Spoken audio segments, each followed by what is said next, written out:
Mumbai session court Rana जोड़ी की जमानत की अर्जी पर आज फैसला सुनाएगा। गुज़िश्ता दिनों फरीकीन की जानिब से इस पर दलीलें पूरी कर ली गई हैं। इस्तिग़ासा की जानिब से राणा जोड़ी की जमानत की मुखालिफत की जा रही है। पुलिस की जानिब से दाखिल की गई रिपोर्ट में कहा गया है कि नवनीत और रवि राणा के खिलाफ कई मामले दर्ज हैं।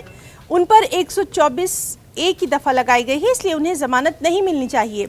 उधर नवनीत राणा के वकील का दावा है कि जेल में उनके साथ अच्छा बर्ताव नहीं किया जा रहा। मुंबई से हमारे साथ मौजूद है हमारे साथी प्रशांत पांडे। प्रशांत, आपसे जानना चाहेंगे, बेहद अहम इस मामले को माना जा रहा है, कब तक होना है ये कार्रवाई? देखिए, अदालत ने समय तय कर दिया है 2:45 यानी 2:45 बजे जो है अदालत आज अपना फैसला दे देगा कि दोनों को जमानत मिलनी है कि नहीं मिलनी है।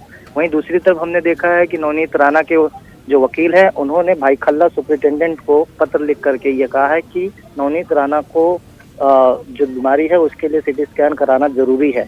लेकिन अगर सिटी स्कैन से पता चलेगा कि कौन सी दवाइयाँ कौन सा इलाज जो है उन्हें करवाना है आगे चल करके, अगर कुछ दिनों में सिटी स्कैन नहीं होता है और उनकी तबीयत और ज्यादा खराब होती है तो उसका जिम्मेदार सुपरिटेंडेंट होगा, क्योंकि उनकी बिना इजाजत के नहीं सारी चीजें पॉसिबल है।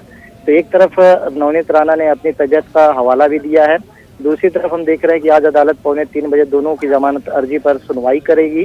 वहीं तीसरी सबसे अहम बात मैं आपको बताऊं कि अगर आज इन्हें जमानत मिल भी जाती है तो जो कागजी कार्रवाई होती है वो होने तक अगर शाम के 5 बजे के बाद पूरी होती है तो आज की रात भी दोनों को अदालत हवालात में ही जो है अपना दिन रात निकालना होगा। और वहीं दूसरी जी प्रशांत, तो इस मामले पर लगातार आपसे अपडेट लेते रहेंगे। बहुत बहुत शुक्रिया।